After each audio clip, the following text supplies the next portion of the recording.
La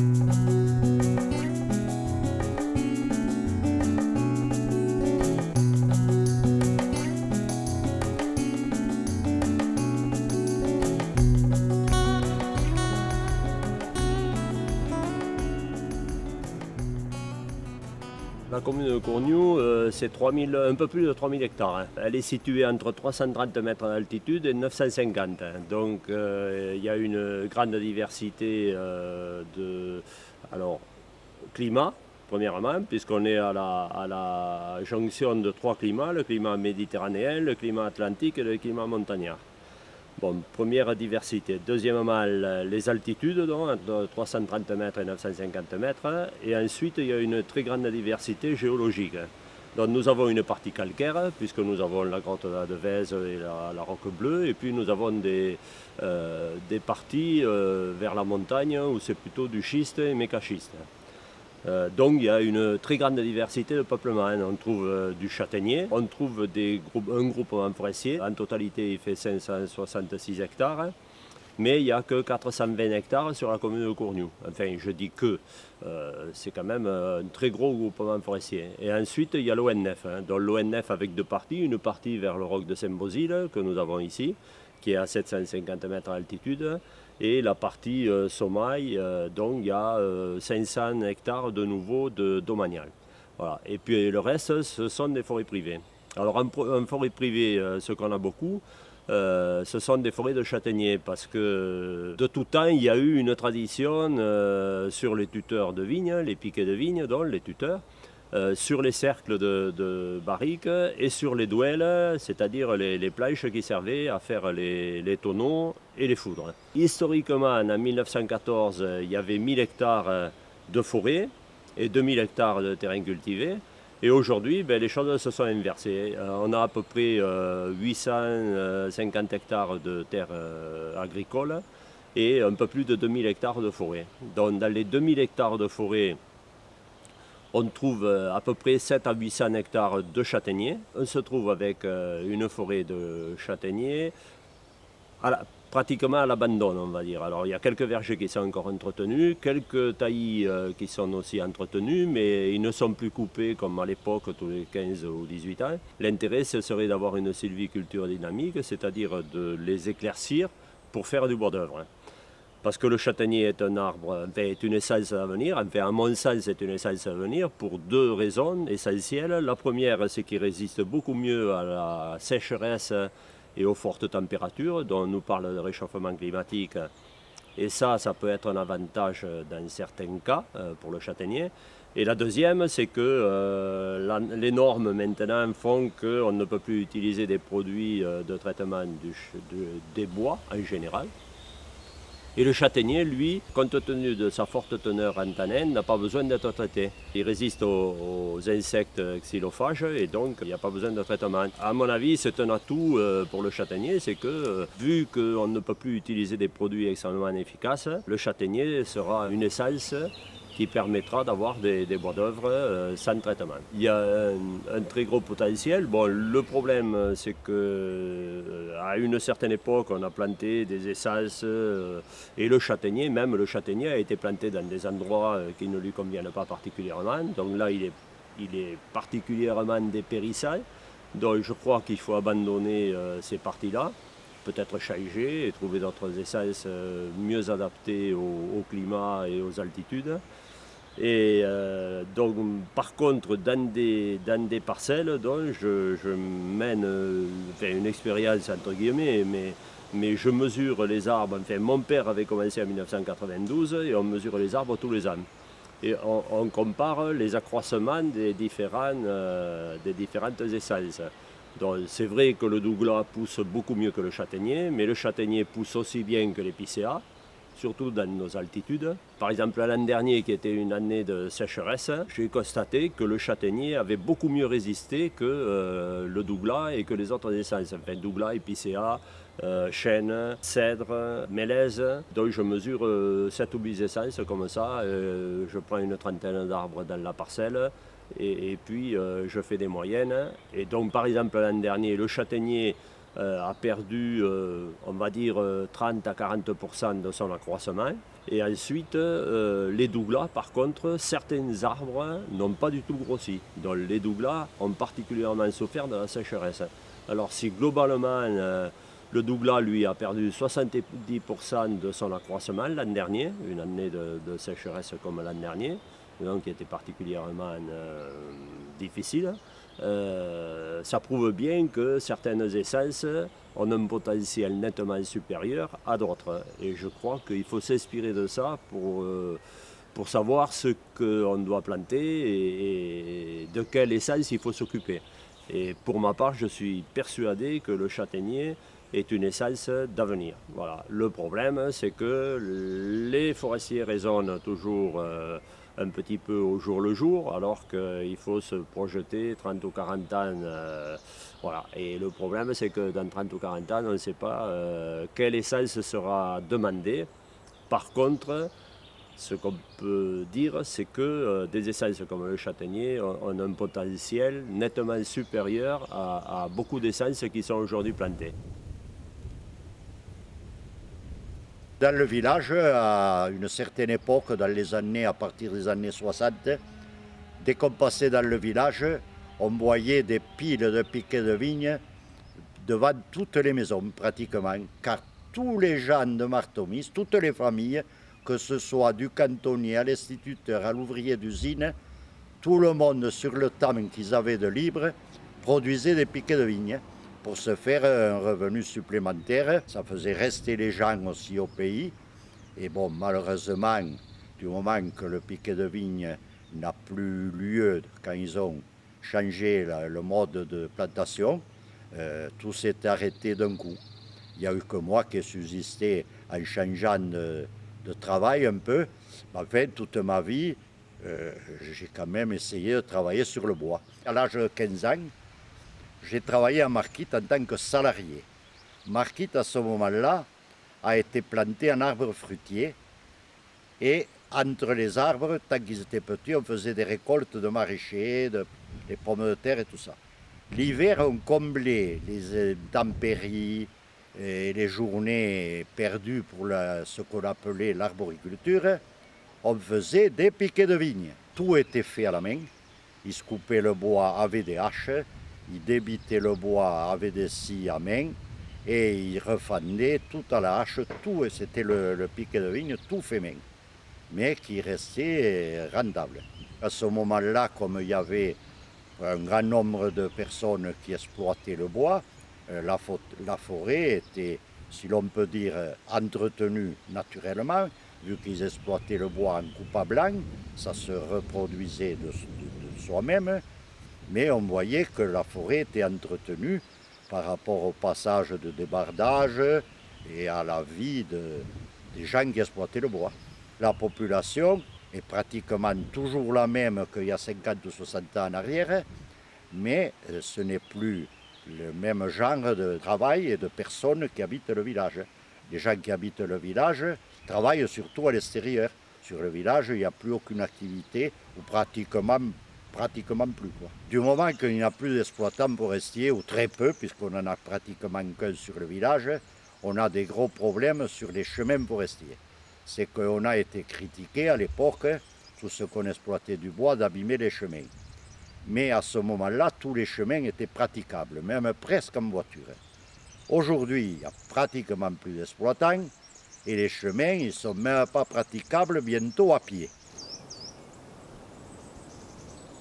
Pourquoi il y a un regain d'intérêt pour le châtaignier? Disons que c'est quand même une essence qui est très intéressante. Elle est là depuis très longtemps parce qu'on estime, on a même retrouvé des traces de pollen de châtaignier à Basse-Escure, là sur le Sommail, il y a 5-6 000 ans. Donc on sait que le châtaignier était présent depuis très très longtemps sur le territoire. C'était à la fois pour le bois mais aussi pour la châtaigne, puisque c'était quand même une production très importante pour l'agriculture locale. Dans beaucoup de régions, c'était considéré comme l'arbre à pain parce que effectivement, ça permettait de faire vivre les populations. Nous, en tant que forestiers, ça fait quand même pas mal de temps qu'on s'y intéresse parce qu'on sait que c'est un bois qui a des débouchés très variés et très intéressants.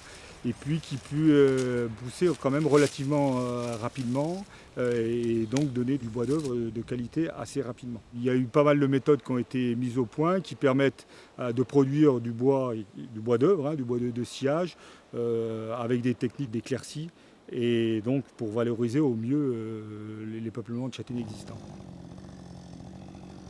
En fait, là, on est sur une éclaircie sélective. Ils ont fait des marquages avec des arbres d'avenir en bleu.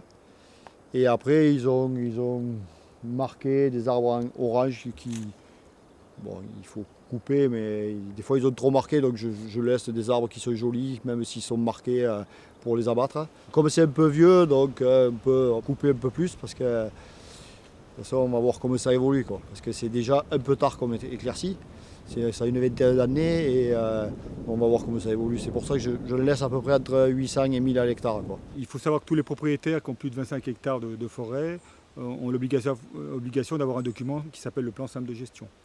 Donc c'est le cas ici puisque le propriétaire qui a 42 hectares, qui a obtenu cette forêt en achetant plusieurs parcelles, donc assez récemment il a dépassé ce fameux seuil des 25 hectares et donc a pris la décision de réaliser un plan simple de gestion. Alors, qu'est-ce que c'est qu'un plan simple de gestion ? C'est tout simplement un document qui permet de planifier la gestion d'une forêt privée sur une durée de 10 à 20 ans. Donc il y a une part description de la forêt, ce qu'il y a en matière d'essence, en matière de conditions écologiques, climatiques, stationnelles. Et puis il y a une partie un peu plus descriptive des types de peuplement, de ce qu'on rencontre au niveau des peuplements forestiers proprement dit.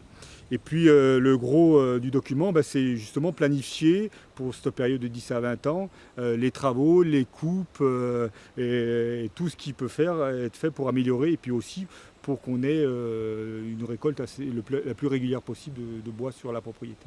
Il y a un cadre légal quand même dans le plan simple de gestion, mais c'est le propriétaire qui, soit seul, mais souvent aidé d'un gestionnaire, va réfléchir à ce qu'il veut faire sur sa forêt pour essayer de la mettre en valeur à la fois d'un point de vue écologique, mais aussi économique, pour essayer de valoriser au mieux les bois qu'il a sur sa forêt. On va miser sur de l'amélioration et espérer faire du bois d'œuvre dans ces peuplements-là. Donc le principe, c'est de faire des éclaircies. Donc le propriétaire a commencé sur les peuplements les plus jeunes. Alors, le mieux quand même sur le châtaignier, c'est d'intervenir dans le jeune âge, quand les châtaigniers ont moins de 15 ans. C'est là qu'il réagit le plus facilement. Donc là, dans les peuplements les plus jeunes, le propriétaire a éclairci assez fortement. On enlève les 3/4 des tiges. Il y a une sélection qui est faite au niveau de l'ACP. On garde les brins les plus jolis, les plus vigoureux, qui n'ont pas de problème sanitaire si possible. Et l'idée, c'est de les mettre dans les meilleures conditions de croissance pour qu'ils poussent le plus vite possible, le plus régulièrement possible. Et puis on continuera à faire des éclaircies tant que les arbres se concurrenceront. L'idée, c'est au final, au lieu de faire, comme c'est le cas en ce moment, uniquement du piquet et voire du bois de chauffage, c'est de faire du bois de sciage, du bois d'œuvre sur la majorité des arbres qu'on aura produits à l'avenir. Dans la gestion, on doit se projeter aussi sur les évolutions climatiques qui semblent maintenant une réalité. Et c'est vrai que des essences qui étaient adaptées jusqu'à présent, on peut se poser des questions sur leur avenir si on continue à avoir des conditions climatiques qui évoluent défavorablement, avec des périodes de plus en plus sèches, une pluviométrie qui diminue. Et le châtaignier risque d'être de plus en plus sensible à l'évolution du climat. Ici, quand même, on est normalement dans des régions, surtout pour l'Hérault, où on a des conditions climatiques assez favorables, puisqu'on a des pluviométries qui sont relativement fortes, même si on a une période de déficit en pluie qui est souvent existante en été, d'autant plus cette année. Après, on a normalement des conditions de pluviométrie, de température qui sont assez favorables aux châtaigniers ici. Et puis après, il y a bien sûr le sol qui va être déterminant. On peut avoir des variations de sol très fortes, suivant l'exposition, suivant si on se trouve en bas de versant, suivant la roche-mère, la roche qu'on a au départ. Donc tout ça, c'est des conditions qui vont être fondamentales pour la croissance du châtaignier. Le fait qu'on a des secteurs qui devaient être cultivés à une époque, où on peut avoir des terrasses, on peut avoir des zones qui sont plus affleurantes en sommet. Là, au sommet de la propriété, on a quasiment la roche qui est affleurante. Et puis là, ici, par exemple, on se trouve en bas de versant, où il y avait sûrement même des zones agricoles qui devaient être cultivées à une certaine époque, où là on a des sols beaucoup plus profonds. plus le relief qui fait que en bas de versant, on a des accumulations d'éléments fins dans le sol, les sols sont plus profonds, il y a un meilleur approvisionnement en eau, il y a une meilleure richesse minérale, donc c'est vrai qu'on peut avoir des variabilités quand même importantes de sol sur cette propriété. On peut avoir depuis des sols très superficiels où vous allez trouver du chêne vert sur les versants sud, à des sols comme ici où ils sont très profonds et on va avoir des arbres qui sont relativement hauts. Après, on a aussi les problèmes sanitaires qui vont jouer sur les conditions de croissance du châtaignier. Bon, c'est une essence qui est très intéressante, mais là, malheureusement, qui est quand même touchée par pas mal de problèmes sanitaires. On a le chancre, hein. Il y a une nouvelle maladie qui arrive, une petite guêpe qui est le cynips, qui est assez récente, qui vient juste d'arriver aussi, qui peut avoir une influence forte sur la croissance des châtaigniers. Alors ça a beaucoup plus d'impact sur la production de châtaignes, mais c'est aussi un impact sur l'état sanitaire du châtaignier et donc sur sa croissance. Donc on a aussi les aspects sanitaires qui malheureusement sont assez prégnants sur le châtaignier. Ce qu'on cherche à avoir sur le châtaignier, c'est avoir la croissance la plus rapide possible et aussi la plus régulière. Et plus les arbres vont dans des conditions difficiles et stressées, et plus on va avoir des à-coups de croissance. Et forcément, ça a une influence sur la qualité du bois, et entre autres sur cette fameuse roulure. Hein. On sait que quand on a des à-coups de croissance, on a plus de chances d'avoir des roulures, surtout sur le châtaignier.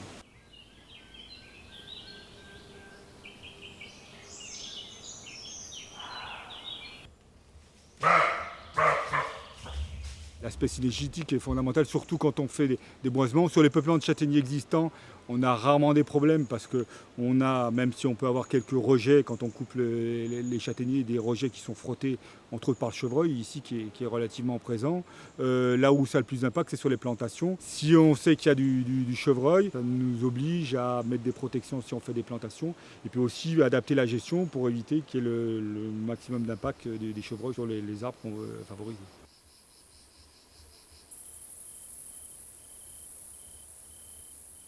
L'aspect environnemental est fondamental. Plus l'écosystème fonctionne bien, et moins on a de risque d'avoir des problèmes sur la forêt, entre autres des problèmes sanitaires, même si ce n'est pas le seul élément.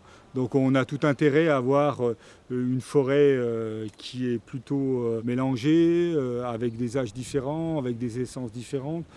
Éventuellement, on peut essayer d'enrichir pour diversifier cette forêt ou essayer de favoriser certaines essences pour avoir du mélange.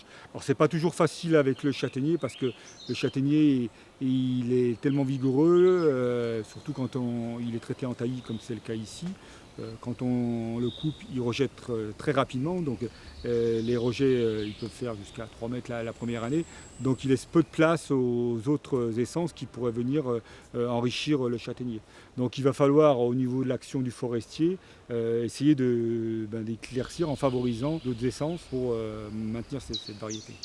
Et après, la variété, elle se gère au niveau global de la propriété, essayer d'avoir le maximum d'essence. Ici, on a quand même pas mal d'essence, puisqu'on a des châtaigniers, il y a aussi un peu de pin, il y a du Douglas, il y a des plantations de chênes rouges qui ont été faites, de merisiers, puis on a toutes les variétés de chênes qu'on trouve ici. Donc la variété, elle existe. Et puis on a aussi des âges assez variés, malgré tout, ce qui quand même donne un état de diversité écologique assez intéressant. Ce qui va peut-être un peu manquer ici, c'est des très vieux arbres qui sont souvent assez intéressants d'un point de vue écologique. Il y en a quelques-uns, mais il n'y en a pas énormément parce que c'est des zones qui avaient été pas mal exploitées à une époque. L'aspect économique de la forêt, elle n'est pas à négliger parce que, bon, on parlait des plantations, tous les travaux qui sont réalisés dans une forêt pour avoir des coûts non négligeables. D'où l'intérêt du plan de système de gestion qui essaye de planifier pour qu'on gère au mieux la propriété, mais aussi qu'on ait des revenus réguliers parce qu'on est sur des pas de temps qui sont très longs et il ne s'agit pas d'une génération investit tout et puis la génération suivante récolte les fruits. Parfois ça arrive, même souvent dans des régions comme ici où ça s'est planté souvent tout au même moment. Mais quand on peut essayer d'avoir des revenus réguliers et des investissements réguliers, c'est le mieux dans la gestion d'une forêt.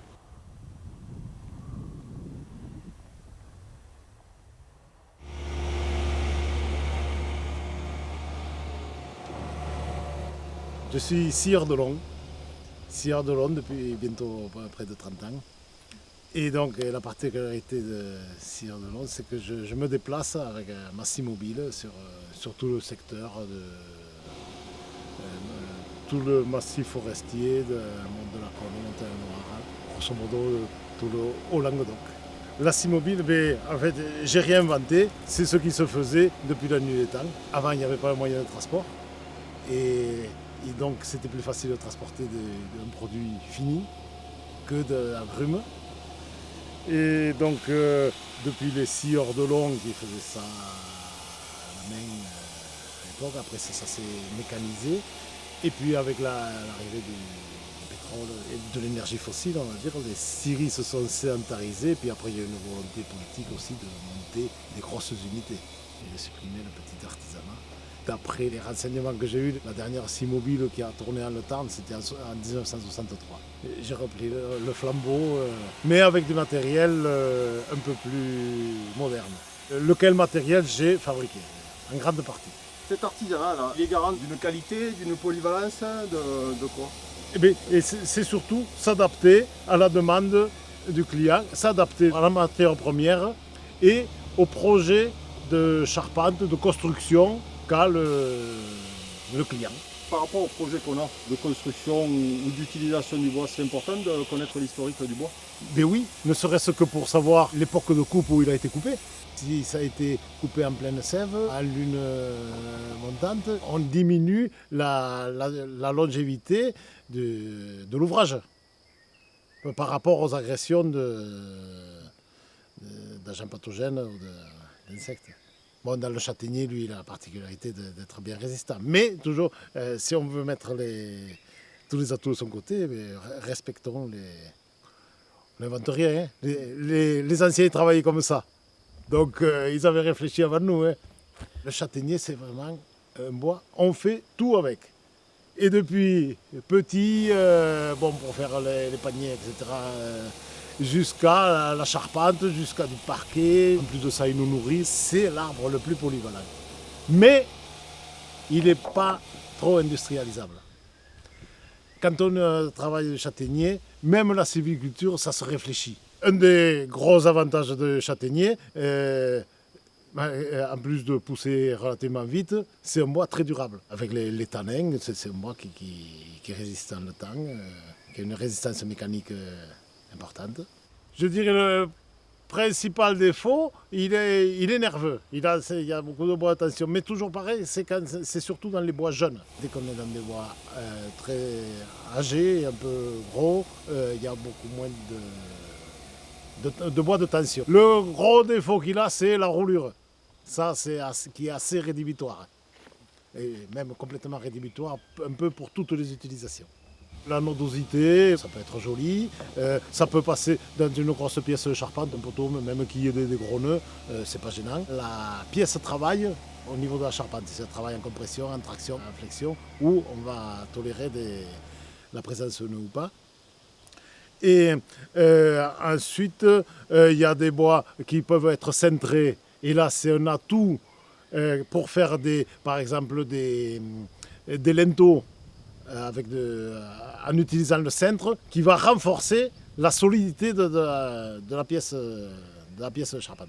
Là, je fais en fonction de la qualité des bois, c'est-à-dire, par exemple, dès que j'ai des largeurs assez importantes et ça sent trop de nœuds ou du petit nœud, là par exemple, j'ai fait des plateaux qui sont à la dimension pour faire de la menuiserie, pour faire des fenêtres, des portes. On peut faire des limons d'escalier aussi. Dès que c'est plus petit, ça part pour faire du parquet. Dès qu'il y a du gros nœud, ou s'il y a une légère roulure qui n'est pas très, très importante, je vais faire ici des pièces charpentes relativement carrées.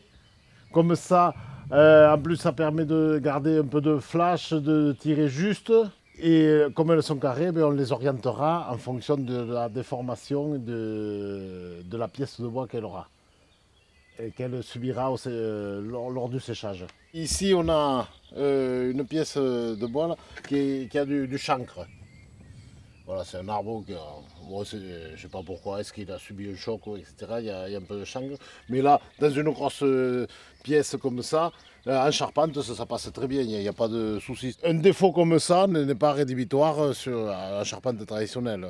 Sur des charpentes anciennes qui ont 200 ou 300 ans, on voit ces pièces-là et je veux dire, on n'invente rien, quoi. C'est juste le bon sens de l'utilisation du bois. On est complètement à l'inverse de ce qui se fait actuellement, tout ce qui est bois industriel. Là. Mais à l'inverse, où c'est les industriels qui sont à l'inverse du bon sens. Là, je ne sais pas comment répondre à la question parce que c'est ce qui se fait depuis la nuit des temps, depuis qu'il s'utilise du bois en charpente. Quand on observe les charpentes de cathédrales, je veux dire, c'était avec du bois comme ça. On ne va pas réinventer le monde. D'abord, on fera de la charpente qui va durer des siècles. On en a la preuve avec les charpentes qu'on admire sur des anciens bâtiments. Et alors le prix de la matière première, c'est vrai, il est pas très cher vu que c'est la qualité, à l'heure actuelle, c'est la qualité, c'est du bois qui va à la trituration normalement. Et le coût est fait par la main-d'œuvre et le savoir-faire. Mais après, sinon en quantité d'énergie, il n'y a pas besoin de haute technologie pour faire ça. C'est juste du bon sens et un peu de main-d'œuvre.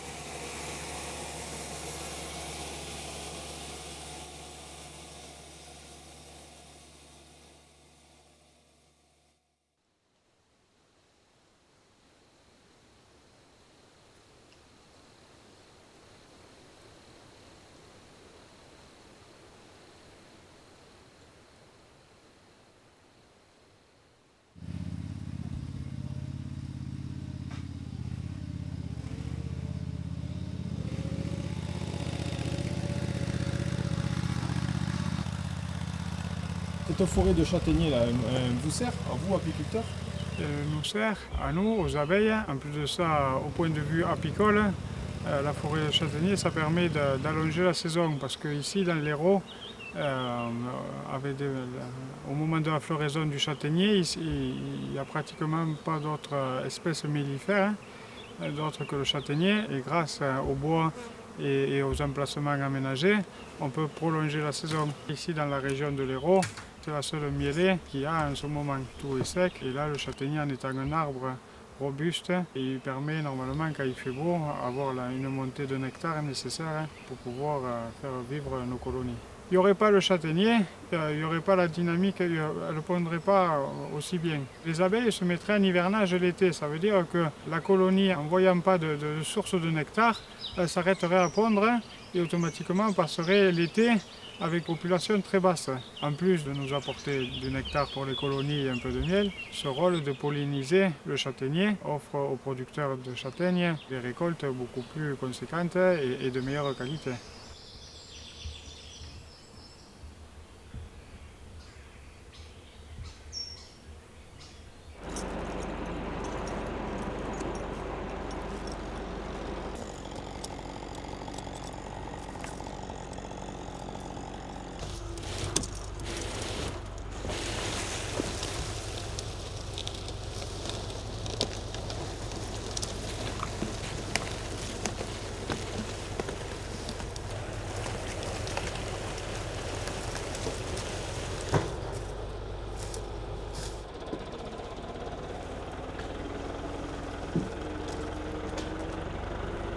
Ces châtaigneries comme ça, ces petites châtaigneries, ces broutades qu'on appelle ici, ça a été planté.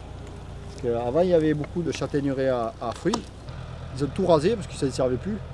Et c'est parti pour faire le tanin à la bruyère. Après, ils ont planté du châtaignier pour faire du piquet, et de la perche. Et ils ont planté à des endroits où il y avait des champs aussi. Les gens avaient abandonné les champs. Et voilà.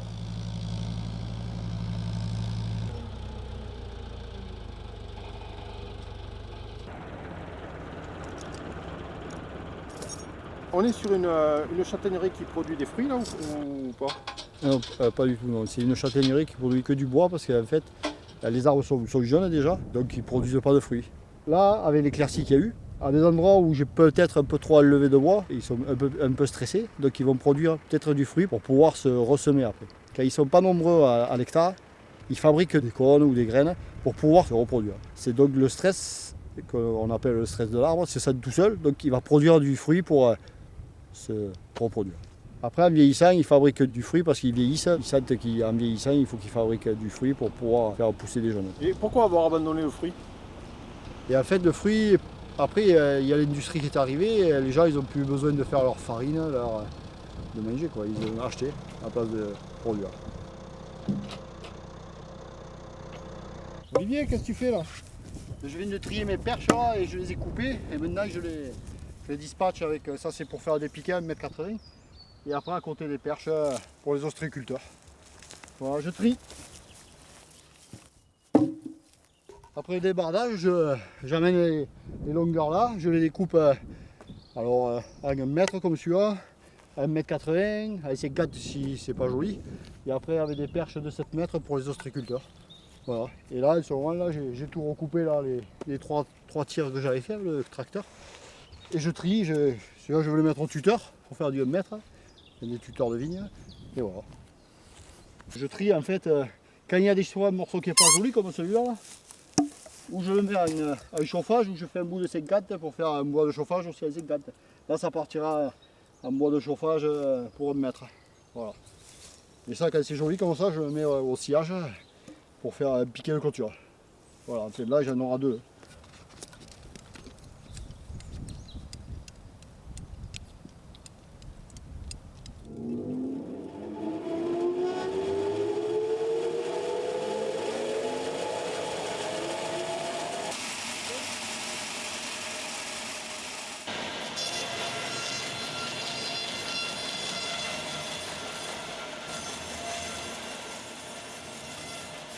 Avec le châtaignier, on peut faire du piquet de clôture. Alors, le piquet de clôture de différentes dimensions, de 1,50 m jusqu'à 2 mètres. Après, je fais du tuteur de vigne, petit tuteur de vigne. Et après, je fais aussi de la perche pour les ostréiculteurs. De la perche à pêcheur aussi, du piquet de pêcheur qu'on appelle, qui est à pointer. La perche n'est pas à pointer pour les ostréiculteurs. Et donc, comme moi, je débarde tout en long. Et je trie sur place, je trie mes perches, mes piquets, je recoupe à 1,80 m si je veux du 1,80 m, du 1 m si je veux du 1 m. Et voilà, c'est tout ce que je fais comme produit. Bon, déjà, c'est pas mal. Ça fait déjà un bon tri. Et voilà. Donc je profite de tout. Et après, même les morceaux, quand je fais, le pied, j'essaie de faire un morceau 50 pour faire du chauffage. Voilà, comme le pied est toujours tordu, donc on commence par un morceau de 50, après on fait une perche ou du 1,80 et la perche plus loin, et voilà. Donc je jette pas de bois, quoi. Comme la commune est remplie de broutades de châtaigniers pour le piquer, et que les anciens ont pris la retraite et que moi j'étais bûcheron et je faisais de l'exploitation pour l'ONF, pour des grosses sociétés coopératives. Et petit à petit, j'allais de plus en plus loin. Donc, comme j'ai eu des enfants, j'ai dit, je vais essayer de rester sur la commune et de reprendre l'activité du piquet. Voilà. Donc, j'ai commencé tout petit avec ma scie, là, sans publicité. Et petit à petit, j'ai de plus en plus de clients. Et voilà. Je suis resté là sur Cournou, Martomis. Et il y a tout sur place. Alors, voilà. Il y a du travail. Et je suis un des seuls maintenant qui fait les piquets. Alors on est 2 ou 3, mais bon, ils en font de moins en moins. Voilà, donc ça me permet de rester au pays et de gagner ma vie ici. C'est très très artisanal parce que je suis tout seul déjà. Donc je coupe mon bois à la lune. Et c'est plus la lune, mais j'arrête de couper. Je peux le débarder ou je peux venir scier, faire autre chose pendant que c'est pas la bonne saison pour couper. Couper à la lune, c'est déjà le respect de la sève qui redescend dans la racine. Et comme l'arbre est moins chargé en sève, il va être meilleur après en piquet ou en perche. Et, de toute façon, il sera toujours meilleur. Et en plus, quand on te coupe en lune descendante, comme toute la sève redescend dans la racine, après, quand ça repart, quand on a fini de couper et que ça repart après au printemps, ça repart plus vite et mieux.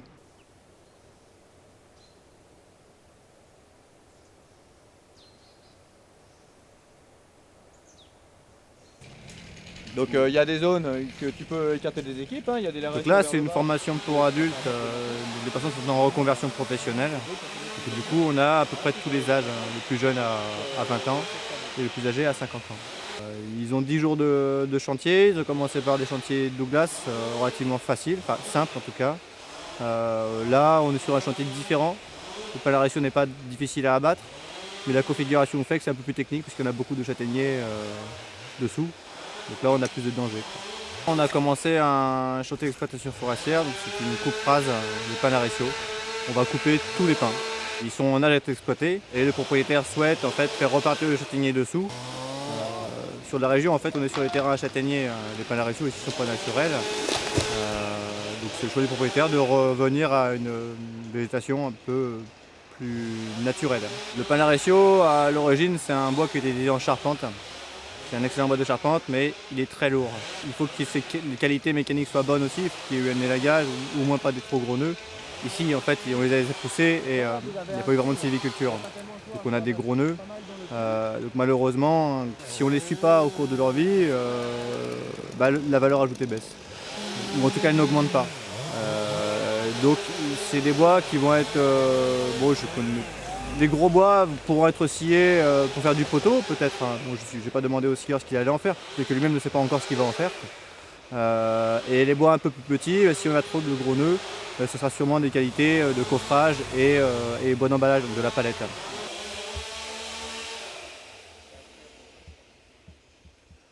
Ouais, ils ont entre... J'ai compté 56, mais c'est pas facile parce que c'est serré par endroits. Et, on va dire une soixantaine d'années. Donc c'est sûr qu'il y a 60 ans, on ne savait pas ce qu'on allait en faire vraiment. Enfin si, il y avait des amis il y a 60 ans avec l'utilisation de l'époque. Maintenant, qui aujourd'hui plante un arbre peut se targuer de dire ce qu'il va en faire dans 60 ans. Je voudrais bien voir ça. La plus grosse forêt dont je m'occupe, c'est une forêt de résineux, épicéa. Mais en nombre, je m'occupe de plusieurs petites propriétés qui sont souvent des agriculteurs qui ont des petits bouts de parcelles forestières. Et là, c'est souvent châtaignier et chêne. Alors moi, je travaille avec souvent, j'ai l'habitude de travailler avec du petit matériel, ce qui a l'avantage d'être facile pour des petits chantiers, donc pour des petites propriétés. Je trouve que c'est assez bien adapté. Par exemple, le fait que ce soit des parcelles de 1 hectare, moi, ça ne me pose aucun problème vu que j'ai du petit matériel.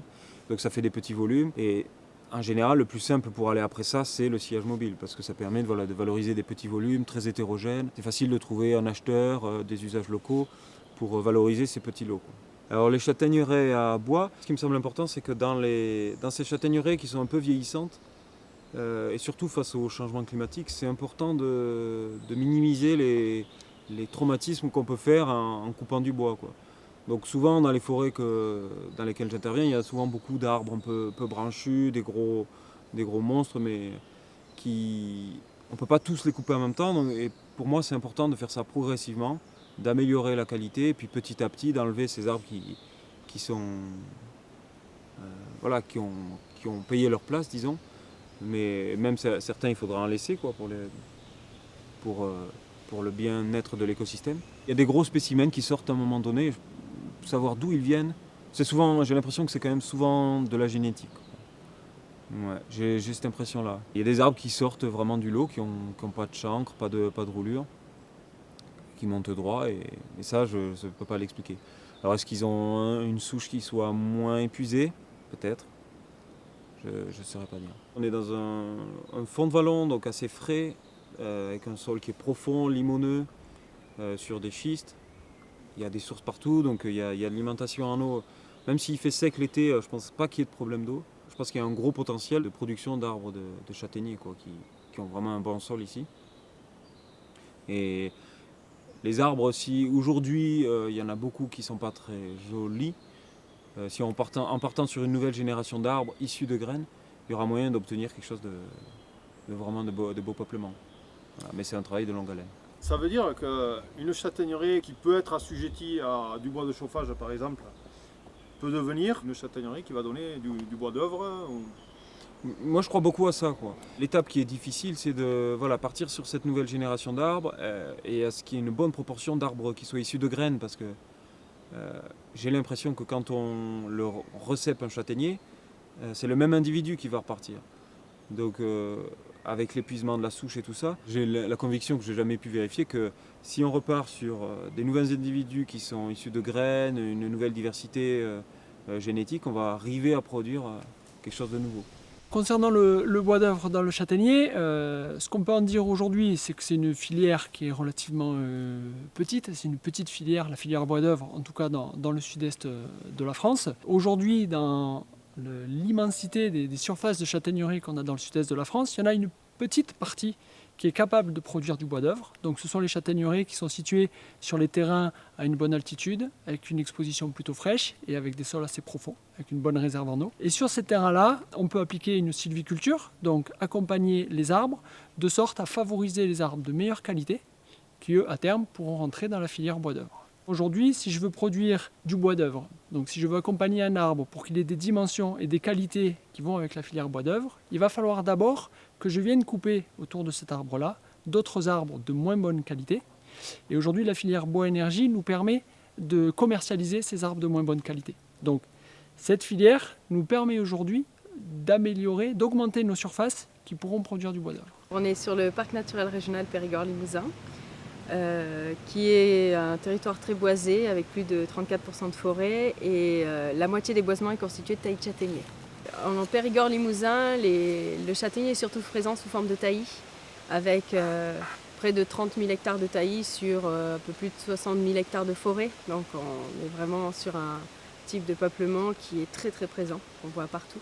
Traditionnellement, la culture tend à simplement récolter le taillis par coupe rase, selon les produits de 12 à 20 ans. Ceci du fait de la prépondérance des industries du piquet. On a 99% de forêts privées, plutôt morcelée, mais comme partout en France finalement, dans les zones rurales. Certains l'appellent la forêt paysanne, c'est la forêt qui appartient un peu à tout le monde a son petit bout de taillis dans un coin, c'est hérité du grand-père. Peut-être que en fait, c'est un type de peuplement qui n'est pas connu à sa juste valeur, puisque c'est quelque chose qui fait partie du paysage, on a toujours fait comme ça et on fera toujours comme ça. Donc non, on espère que ça, on ne fera pas toujours comme ça. Et donc pour cela, on a des parcelles de démonstration, on a des propriétaires qui font des éclaircies, qui ouvrent leur forêt et petit à petit, de plus en plus, quand le peuplement le mérite, on incite les propriétaires à faire des éclaircies. Là-dessus, le CRPF est aussi très moteur et nous accompagne pour promouvoir une sylviculture de qualité sur le châtaignier. Pour mieux connaître la réaction de nos taillis sur nos secteurs, parce qu'on n'a pas des sols exceptionnellement bons, c'est plutôt des sols acides, on suit un réseau de parcelles vitrines qui ne sont pas forcément que sur le châtaignier, mais on en suit une bonne vingtaine de parcelles de châtaigniers sur lesquelles on a fait des éclaircies, des enrichissements, de la régénération naturelle et ça nous permet en fait de tenir à jour des bases de données, d'avoir des données à transmettre aux propriétaires qui veulent passer le cap. Changer les pratiques peut être délicat, donc on les amène voir ce qu'ont fait d'autres propriétaires et ça aide à faire passer les choses. Et à cela on peut ajouter qu'il y a beaucoup d'entreprises maintenant, des bûcherons, qui s'installent et qui ont vraiment la volonté d'améliorer la forêt et qui vont même, de même s'ils sont sollicités par un propriétaire qui a un taillis qui a du potentiel, ce sont eux qui vont proposer des améliorations. Donc on est plutôt satisfait localement, c'est pas que du fait du parc, tous les organismes de développement forestier, les CRPF notamment, ont vraiment accompagné ce changement. On note quand même une évolution vers plus d'amélioration du taillis de châtaignier. Le parc a eu l'opportunité de répondre à un appel à projet européen auquel participait la région Limousin et on a pu avoir des fonds pour avoir pendant 2 ans et demi un gros travail en faveur de l'artisanat local. Et on a travaillé pour ça avec d'autres territoires, territoire italien, territoire roumain, dans la même dynamique de savoir comment être plus acteur en tant que collectivité du développement économique artisanal local. Et donc ça nous a vraiment beaucoup aidé parce qu'on a pu aussi amener quelques artisans à voir d'autres entreprises ailleurs, voir ce qu'elles faisaient. Il y a aussi peut-être un peu de ça, il faut une petite tendance à se dévaloriser contre laquelle il fallait lutter. Et ça nous a permis de développer beaucoup de temps aussi d'animation parce que en fait, ce qui est le plus long dans ça, c'est le travail avec les partenaires puisque ce sont des entreprises qui ont toutes énormément de travail. Donc il faut qu'elles dégagent du temps et nous, là-dessus, on peut mettre beaucoup de temps pour les accompagner à se structurer. Ça fait peu de temps finalement que les entreprises ont compris qu'elles n'étaient pas concurrentes et que le fait de travailler ensemble allait leur permettre de gagner des grandes parts de marché Et finalement, ça a vraiment bien marché grâce à ce petit projet qu'on a pu lancer grâce à la région. Et de fil en aiguille, en fait, on a pu mobiliser une équipe d'artisans. Et là, petit à petit, c'est même les artisans qui sont devenus moteurs dans cette action. Le parc s'est plutôt mis en retrait. Et aujourd'hui, les artisans travaillent en direct avec des designers. Ils ont construit leur marque. Ils vont probablement faire le salon Maison et Objets de Paris de janvier. Et maintenant, c'est vraiment un projet qui leur appartient. Voilà. On a impulsé la démarche, mais maintenant, c'est les entreprises qui s'en sont saisies et ça, c'est le plus durable quand même. À partir de 2010-2011, on a accompagné la création d'une association, l'Union professionnelle Châtaignier-Bois, qui a rassemblé assez rapidement une vingtaine d'artisans désireux de promouvoir le châtaignier, les savoir-faire et puis avoir une vraie dimension économique, prospective, dynamique. Suite à ce travail-là d'association, on a lancé une étude de marché sur le châtaignier et on a validé le fait que localement, toute la transformation en ameublement, en design, décoration intérieure était vraiment quelque chose qui correspondait à des attentes de consommateurs actuels. Et ces jours-ci va se monter une société collective, une SAS qui va rassembler une dizaine d'entreprises du territoire qui vont mutualiser leurs moyens pour pouvoir vraiment trouver des nouveaux marchés et dynamiser la filière, consolider une activité un peu plus ancrée dans les nouvelles volontés de consommation moderne. Ce qu'on espère, c'est que les retombées de leurs gains en part de marché va permettre peut-être de multiplier les entreprises de transformation du bois de châtaignier sur le territoire, surtout des entreprises qui valorisent le bois d'œuvre, puisque derrière c'est aussi une transformation qui implique un changement de mentalité auprès des propriétaires privés, qui nous accompagnent beaucoup sur ce projet-là aussi. Les associations de développement forestier local sont très actrices de ce changement aussi parce qu'elles changent leurs pratiques aussi en termes de gestion de la forêt. Donc ça, ce sont des partenaires très importants. Et le fait que nos entreprises de notre territoire rural aient des marchés dans les grandes villes, ça va forcément rejaillir en termes d'image sur le territoire et on espère surtout en termes d'emploi et d'activité.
Oui.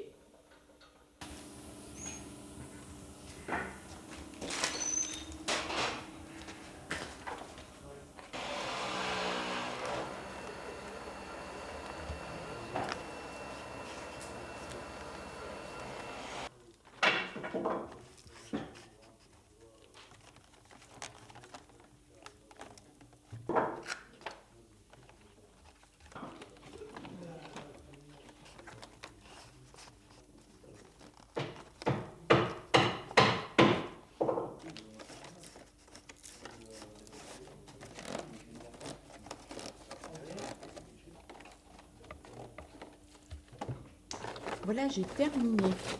Pour le moment.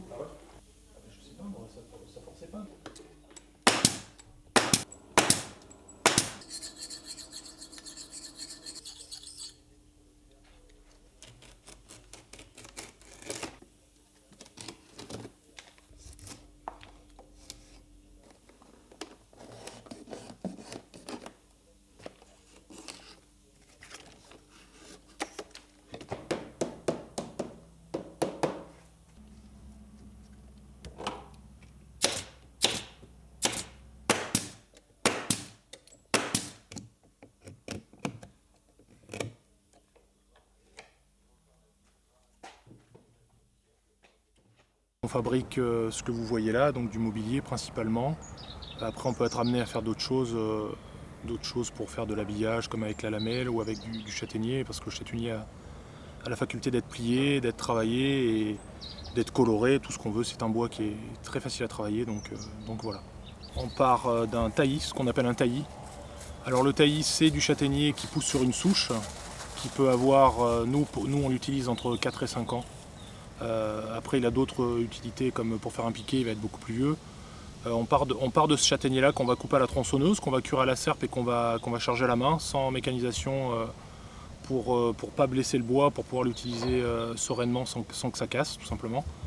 Et par la suite, ensuite il sera scié, trié, c'est-à-dire que les parties un peu plus fortes serviront pour faire tout ce qui va être armature, pied de devant, pied de derrière, et le montage. Et tout ce qui va être un peu plus fin va servir pour faire ce que je vous ai fait voir tout à l'heure, la pose du fauteuil, les bras, le dossier. Et on va partir sur une souche beaucoup plus grosse pour faire les lamelles, c'est-à-dire une bille carrément de châtaignier, qu'on va faire débiter en planche. Et grâce à notre machine, on arrive à tirer des lamelles. On utilise les mêmes méthodes qu'utilisait mon grand-père, simplement les choses qui ont légèrement changé, c'est par exemple le pistolet pneumatique, il n'y avait pas de compresseur. Au départ, c'était tout fait à la main avec la pointe et le marteau, mais on n'a pas une mécanisation à outrance, c'est-à-dire qu'on n'a pas de tracteur qui peut nous charger le bois, on n'a pas de machines qui vont nous tordre le bois. On a gardé exactement les mêmes méthodes qu'auparavant. La même machine à faire les lamelles, cette machine existait depuis très très longtemps. L'étuve, c'est pareil, l'étuve c'était une grosse caisse en fer, c'est toujours la même chose. On avait la démarche auparavant de travailler beaucoup avec l'étranger, c'est-à-dire que quand on était, mon père un peu plus valide et on avait une employée, on travaillait beaucoup pour le Danemark et la Finlande. On faisait des grosses quantités, on travaillait principalement pour eux. Maintenant on a changé un petit peu. On travaille pour tous les revendeurs français qui veulent travailler avec nous. On fait beaucoup de particuliers aussi. On a entre 30 et 40 fauteuils terminés par semaine. Alors ça dépend des semaines, ça dépend des modèles. Il y a des modèles qui vont un peu plus vite. Le châtaignier nous permet, étant donné qu'on le coupe, on peut travailler sur mesure sur des étagères, sur plein de meubles en fait. Des choses que les gens peuvent nous créer qui sont faisables. On fait des choses des fois un peu qui sortent de l'ordinaire.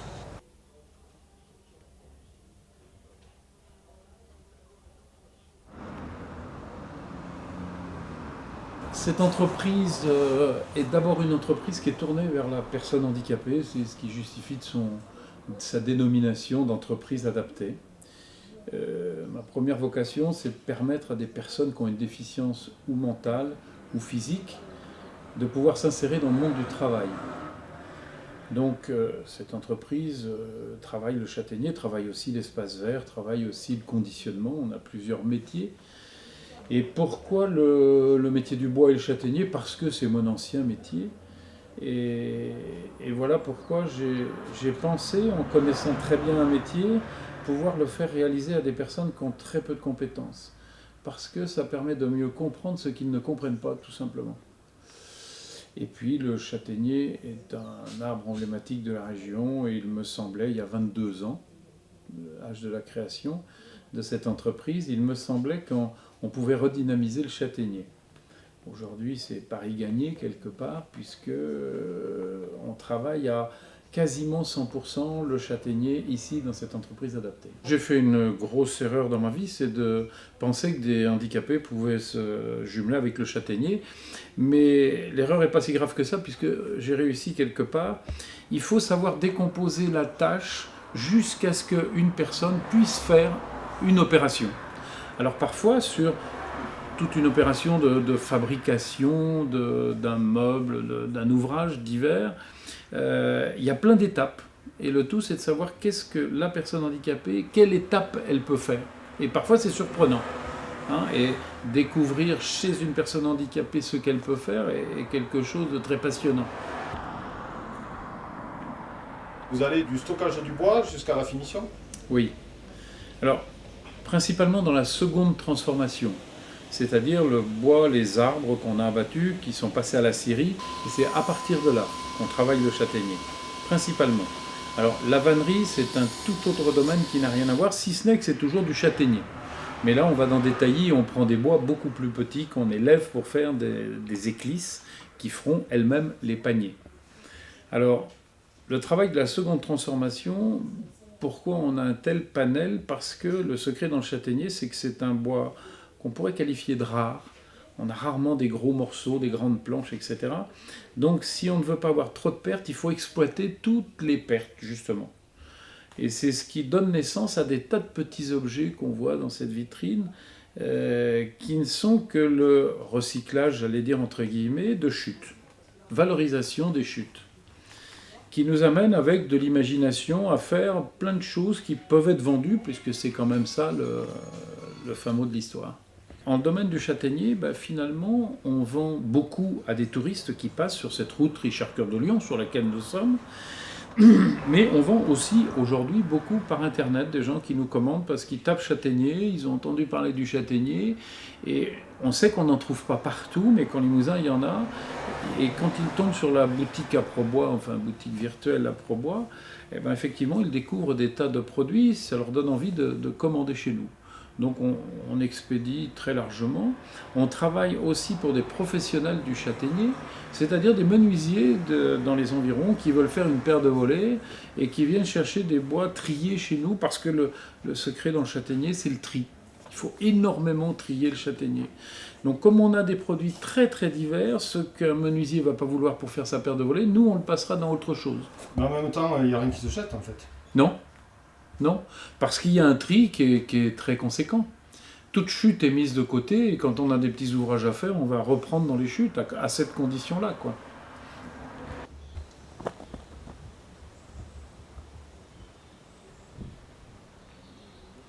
Alors ici, c'est un site qui a été proposé pour valoriser la filière du châtaignier. Il a été financé par le Parc naturel régional Périgord-Limousin, mis à disposition de l'Office de tourisme de Ratour-sur-Ver. Donc la thématique, c'est la tradition du châtaignier, la tradition dans le sens aussi historique, ethnographique presque, de savoir comment le châtaignier a vraiment marqué l'histoire de ce territoire, que ce soit au niveau main-d'œuvre, au niveau utilisation des bois, toute la tradition qui a fait que ce pays a toujours vécu un peu grâce au châtaignier aussi. On a travaillé sur ce site de Radour et sur les autres sites, pour répondre à la commande du parc. On s'est regroupé à plusieurs artisans. On se connaissait déjà, on était déjà en association du fait qu'on travaillait chacun de façon différente, mais le châtaignier. Donc on avait créé une association. Et là, on est passé à un stade un peu supérieur, dans le sens où on vise une association économique, c'est-à-dire sous forme d'une société, pour répondre aux demandes qui se font de plus en plus nombreuses sur le marché du châtaignier et du mobilier et de l'aménagement intérieur, la perspective de travailler ensemble, voire même peut-être de créer un atelier partagé, c'est ce qui nous motive actuellement. Depuis 15 ans, on va dire, il y a un grand retour quand même sur les bois de pays, et le châtaignier correspond tout à fait, parce que c'est un bois là, donc local, il y a une distribution locale, il y a encore des scieries qui ont gardé ce marché. C'est ce qui les a sauvés d'ailleurs, parce que je pense que s'il n'y avait pas eu le châtaignier, il y a des entreprises, des scieries qui auraient disparu, comme beaucoup en France. Mais là, le marché du châtaignier, ça a permis de les garder en vie.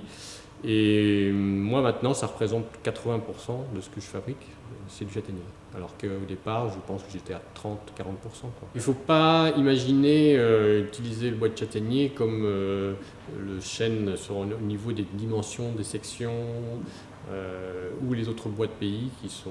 On l'utilisera plutôt comme un bois fruitier, c'est-à-dire comme des merisiers, des bois donc, qui ont des sections peut-être moins longues, des diamètres plus petits. Donc ça demande plus d'assemblage, plus de collage, de réfléchir aux dimensions des pièces qu'on va faire en fonction de l'approvisionnement qu'on peut avoir. Voilà, et puis ensuite, il y a une grande liberté quand même, parce qu'avec les collages, on arrive à faire des lamellés collés. C'est un bois qui se colle très bien, donc on n'a pas de souci à ce niveau-là. Mais il faut avoir ça en tête. On allie la tradition du tressage et de la vannerie à des formes modernes actuellement. Et il y a donc des jeunes designers qui s'y intéressent, ça depuis longtemps, et des artisans qui s'y intéressent aussi de près. On a fait appel à des designers parce qu'on étudiait une gamme de mobilier et on avait fait des salons où chacun venait avec sa propre production et on s'est rendu compte qu'il manquait une unité sur le thème du mobilier qu'on présentait, chacun venant avec ses propres productions, créations. Et donc c'était pas très pertinent par rapport au marché.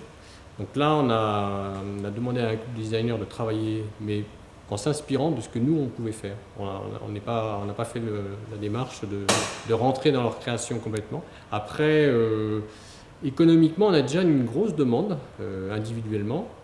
Donc c'est plutôt parce qu'on a envie de répondre à une nouvelle démarche. C'est-à-dire on veut vraiment promouvoir des choses, montrer que le châtaignier peut se développer de façon aussi différente.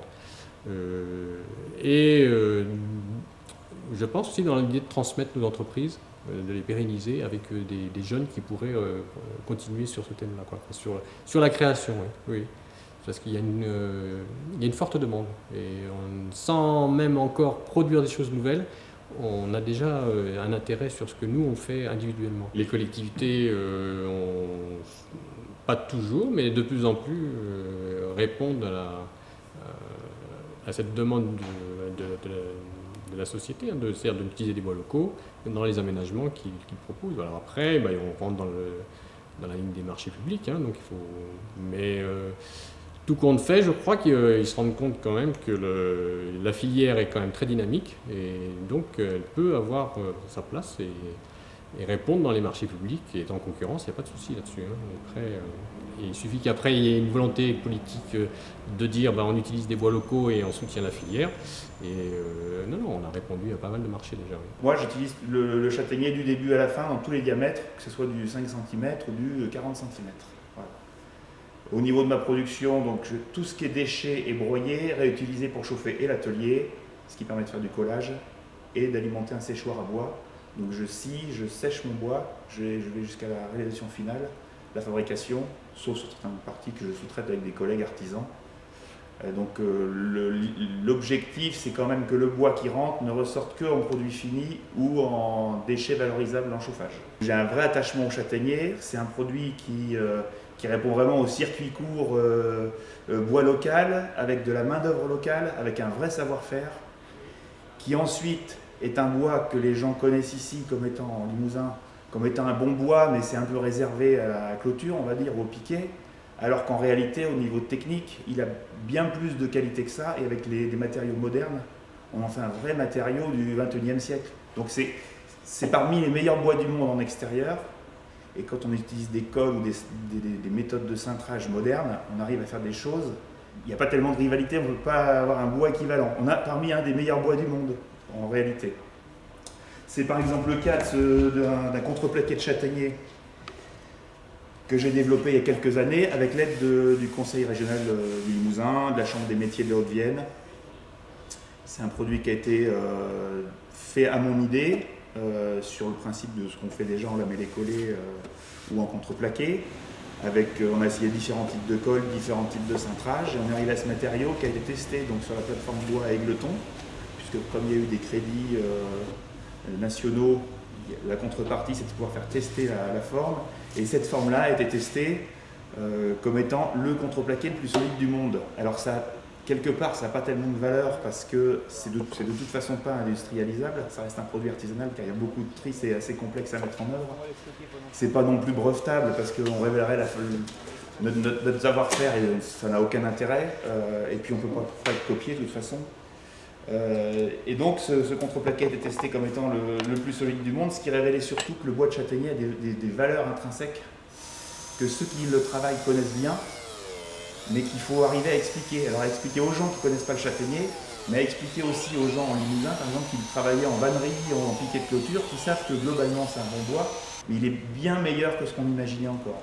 il va falloir sélectionner vraiment les plus beaux arbres à chaque étape, c'est-à-dire à la coupe, au sciage ensuite à la scierie, au séchage, on retrie encore, à chaque étape, on retrie le bois pour arriver à quelque chose de vraiment le meilleur du meilleur, mais je dirais que c'est là pour le coup il y a l'expérience qui joue beaucoup et donc le savoir-faire. Ce qui fait quelque part qu'on s'est un peu regroupé au sein de l'Union des professionnels du châtaignier bois, l'UPCB, il y a quelques années, on est une vingtaine d'artisans. On s'est regroupé parce que justement on est un peu tous dans la même situation en travaillant en châtaignier et donc en se regroupant ça permet de mettre des forces individuelles en commun et de pouvoir répondre à des plus gros marchés, à se stimuler, à être plus exigeant et à céder quoi, voilà. Donc le châtaignier se prête bien je dirais aux très petites entreprises à condition qu'on puisse travailler ensemble. Et en se regroupant ça permet de mettre en commun nos savoir-faire, éventuellement nos outils de travail, nos machines, de pouvoir employer des gens à plusieurs. En se regroupant, on devient crédible. Et en même temps, on assure que les chantiers aillent jusqu'au bout. Car en fait, au niveau des appels d'offres, si on est tout seul ou qu'on a un salarié, les collectivités savent très bien que si le moindre souci technique ou de santé d'un artisan va faire capoter le projet. Donc en se regroupant, on arrive effectivement à avoir des projets qu'on n'aurait pas.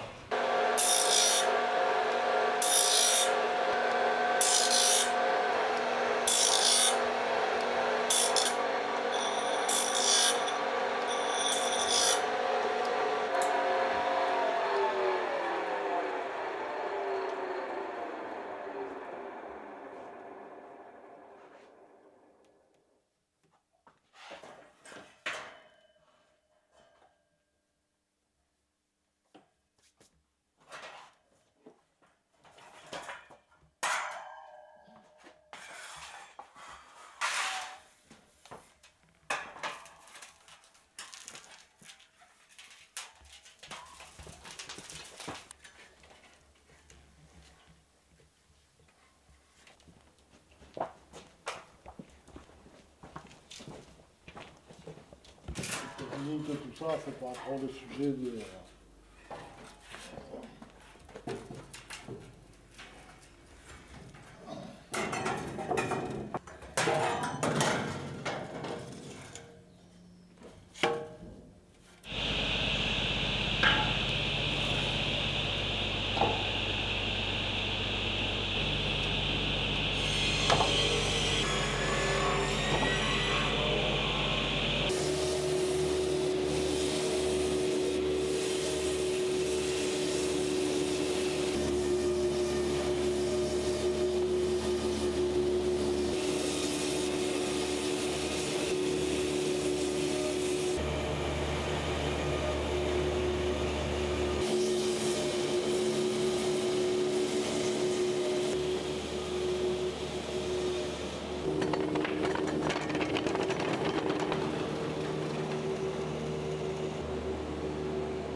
Le bardeau châtaignier, ça date depuis la nuit des temps. Donc au niveau du bardeau, c'est pas très... on n'invente rien. C'est juste pour le... c'est une dimension là, en dessous 20 cm où c'est trop petit pour faire des jolis sillages en bois de menuiserie, où c'est vraiment limite pour faire les sillages. Et c'est presque trop gros pour faire du piqué. Surtout quand c'est une bille sans roulure qui est jolie. Donc voilà, on essaye de cette partie-là, de ces diamètres-là, de la valoriser en bardeau. Surtout qu'on n'a pas besoin de grande longueur, vu que les bardeaux font 51 cm long. On arrive à profiter des coursons, même qui soient un peu tordus. Traditionnellement, le bardeau il est refendu à la main. Pourquoi? Pas parce que c'est pour respecter le fil du bois. Mais le problème, c'est que refendre à la main, ça demande pas mal de main-d'œuvre. Et puis après, pour les affiner, il faut les refaire, les passer un par un, à la plane, à la main, toujours pareil, pour affiner, pour pour faciliter la pose. Et donc là j'ai inventé un procédé donc, de sciage avec la scie agrumes, où je scie dans le sens longitudinal des fibres pour qu'il y ait un bon écoulement de l'eau et en respectant au maximum le fil du bois. Et la paille de bois, c'est du fait du sciage longitudinal qui, au lieu de produire de la sciure, ça produit de la paille de bois. Et donc cette paille de bois, je la stocke, on la laisse sécher. Et une fois sèche, on l'emballe et les gens la prennent pour faire de l'isolant. Il y a le dernier morceau qui est la chute, ce qui reste sur le châssis. Je le redéligne et ça peut faire du très joli parquet. Voilà. En fait, tout est valorisé, quoi. Tout est valorisé. D'accord. Bien sûr. Et puis le reste des doses, ça part au bois de chauffage. Le bardeau, c'est la couverture qui est ancienne au même titre que le chaume, que tous les produits. Parce que c'était la toiture du pauvre à l'époque. Si on remonte il y a 200 ans, vu que, voilà, avec un bout de bois, une hache, les gens ils se faisaient la couverture, tout simplement. Il n'y avait pas besoin de techniques plus compliquées. Et on le retrouve dans le monde entier avec toutes les essences de bois, on en retrouve partout. Quand on pose des bardeaux, d'ailleurs toutes les pièces de bois, quand ce soit un bardage, il faut que ça sourie. On le fait ça avec le sourire. Hein. Le cœur au soleil. Pour que la déformation du bois plaque, quand il va sécher, ça plaque le bois contre le support. Et ça améliore l'étanchéité. Voilà.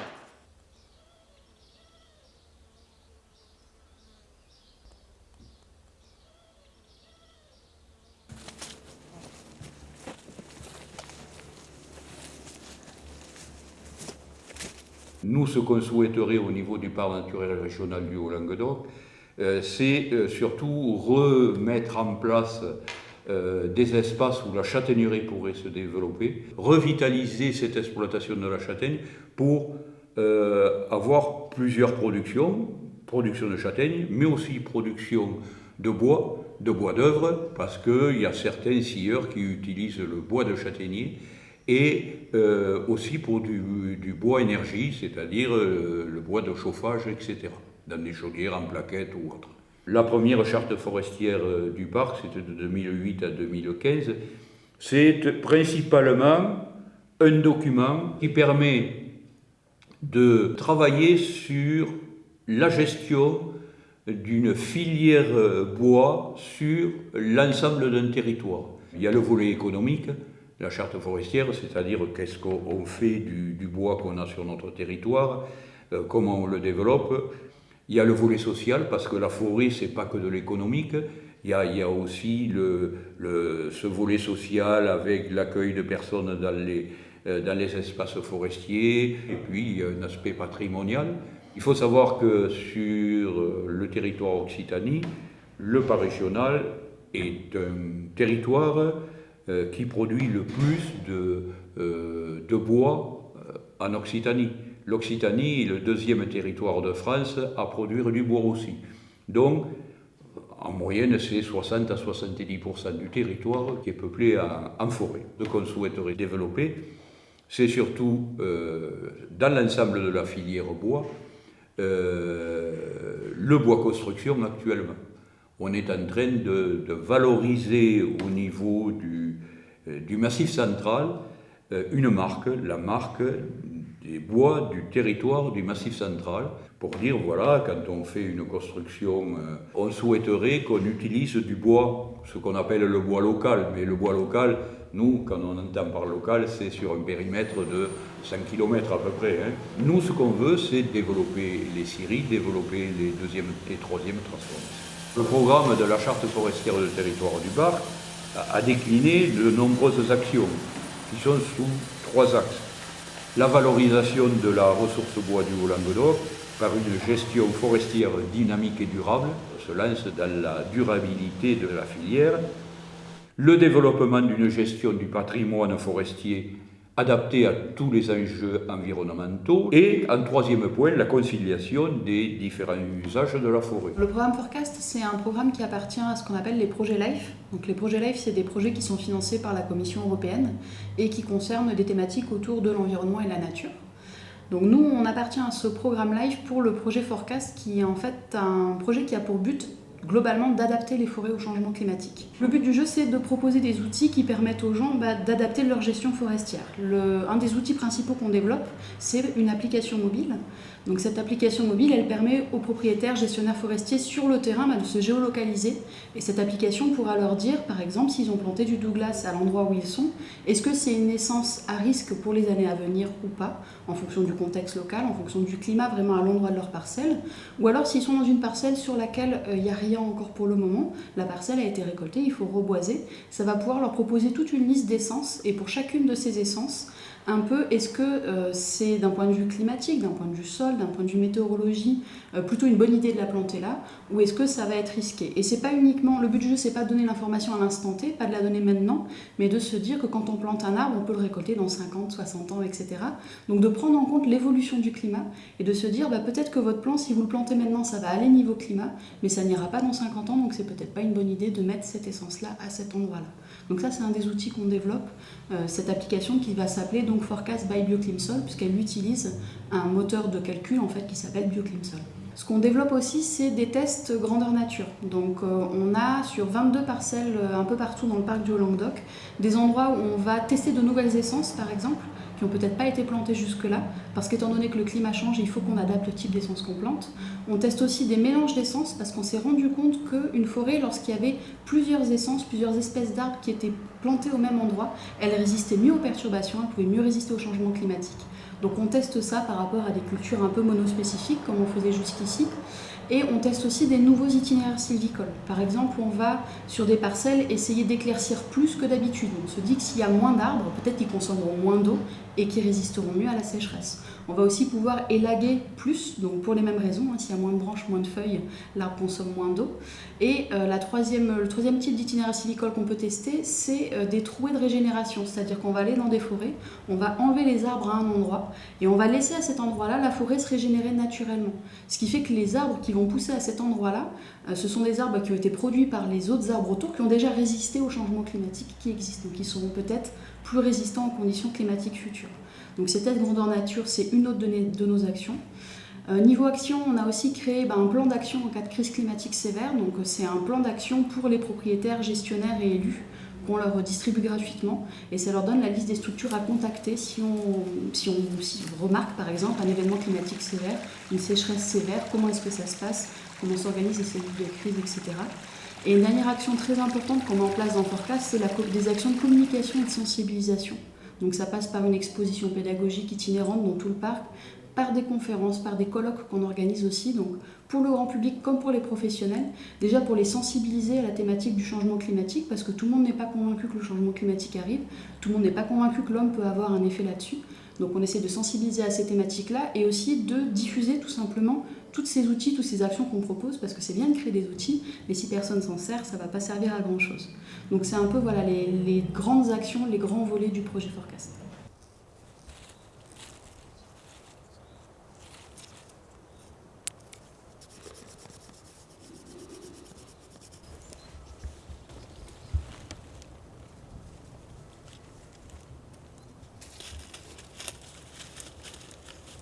Il y a de la marge? Oui, il y a de la marge.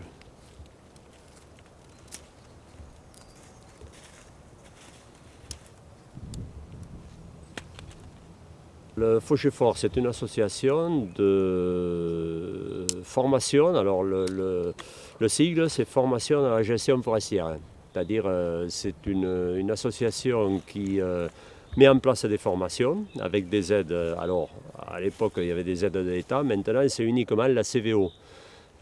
Contribution volontaire obligatoire. C'est un nom un peu barbare, mais c'est comme ça. Et c'est le seul financement que le Fauché-Fort peut obtenir pour mettre en place ces formations. Et c'est une formation des propriétaires forestiers ou des sylviculteurs à la gestion forestière. Par exemple, le dernier stage de formation qui s'est déroulé sur 4 jours, c'était sur la réalisation du plan simple gestion. Les intervenants peuvent être du CRPF, de la Chambre d'agriculture ou bien des intervenants extérieurs. Il y a 2 ans, on avait mis en place une formation sur les champignons aussi. Donc, puisqu'il y a des recherches qui sont faites pour la culture des champignons. La forêt, bon, c'est principalement la production de bois d'œuvre, de chauffage, etc. Mais aussi, il y a plein d'autres activités ou plein d'autres, utilités de la forêt. Donc, la première utilité, c'est la fixation du carbone. On en parle beaucoup en ce moment. Donc, il y a notamment des aides pour améliorer la fixation du carbone, c'est-à-dire réaliser des éclaircies sur sa forêt. Par exemple, le fait de faire une éclaircie permet aux arbres restants de grossir beaucoup plus vite, et donc ça fixe beaucoup plus de carbone que si on ne fait pas d'éclaircie. Donc là, il y a notamment des aides par des grandes entreprises, dont la Poste entre autres, qui permet d'aider les propriétaires forestiers qui veulent avoir une sylviculture qui permet de piéger encore plus de carbone. Après, il y a plein de sujets qui peuvent être intéressants, mais c'est voir aussi toutes les possibilités qu'apporte la forêt aux personnes et aux propriétaires, puisque les propriétaires, normalement, sont les premiers bénéficiaires. Le CRPF est un établissement public qui a en charge de s'occuper de la forêt privée au niveau du territoire national. On dit le CRPF, mais en fait c'est le CNPF, Centre national de la propriété forestière, qui a ses déclinaisons en région par le CRPF, Centre régional de la propriété forestière. Donc c'est un établissement public qui a en charge de la gestion des forêts privées, qui représente à peu près entre 70 et 80% de la forêt française.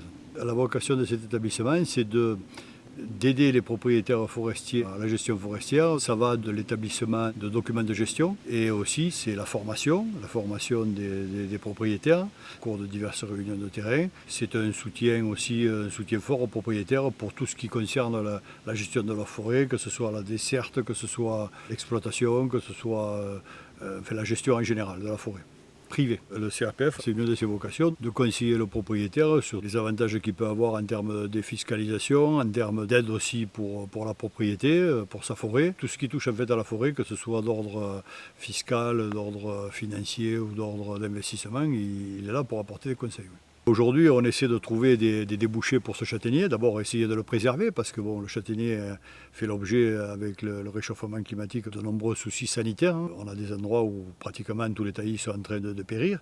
Donc on essaie de trouver d'autres utilisations que ce qu'on a connu à l'époque. On essaie de trouver d'autres vocations, d'abord en la préservant, mais à trouver d'autres vocations à cette châtaignerie, notamment la production de bois d'œuvre. Il faut savoir que les jolis châtaigniers peuvent se payer 150 € le mètre cube. Bien plus cher que le douglas, bien plus cher que le chêne, quelquefois. Mais il faut y travailler parce que ce sont les arbres de qualité. Donc pour avoir des arbres de qualité, il faut avoir une sylviculture dynamique et il faut s'en occuper. Quand on a une forêt, il faut se poser la question, est-ce que cette forêt-là, elle ne pourrait pas être mieux gérée? Est-ce que je ne pourrais pas en tirer parti à la fois d'un point de vue économique, mais aussi en améliorant l'écologie de cette forêt, en essayant de faire en sorte qu'elle ait un avenir un peu meilleur, à la fois parce que les arbres pousseront mieux, parce qu'on aura des meilleures conditions écologiques. Et c'est vrai que par l'action du propriétaire et par sa gestion, on peut parfois faire des miracles, même sur des parcelles qui, a priori, paraissent inintéressants. Et souvent, c'est plus une perception qu'a le propriétaire. Il a tendance à sous-estimer la valeur de son patrimoine.